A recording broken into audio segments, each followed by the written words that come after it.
Everybody, it's Lesley, the LiaisonRN, here to give you a quick tutorial on how to navigate the website LiaisonRN.com.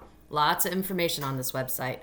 If you scroll down, you'll find what we do: patient advocacy, prepare to connect with your healthcare provider, and family and patient support. Keep going, there's my blog, YouTube videos and stuff are right there. Under the patient advocacy tab, you'll find 3 different areas: family advocacy, how to be your own advocate, and then some mindfulness tips. Under the family advocacy, here's going to be your questions to ask and some, end of life, difficult end of life conversations that you may need to have with your family. I suggest go to the back button on your web browser. That'll get you right back to this page, and then you can get to your own advocacy. This is where you're going to have your questions to ask, documentation, emergency prep, and surgery prep.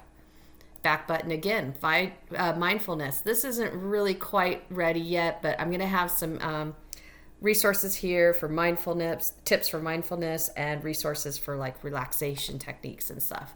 And also I have your alternative modalities, which I really encourage people to research. Again, you could go back. You have your home button here. I also have essential products. This is where you're going to find all the stuff I talk about for your physical therapy, post-surgical tools and such, home preparedness, emergency prep. And you can click on these and it'll take you to links on Amazon where you can get those products. And then, of course, I haven't started my consultation yet, but hopefully soon. And then I'm looking also into collaborating with other like-minded individuals and companies. I hope this helps. Again, this is Lesley, the LiaisonRN, linking you to better health. Have a great day.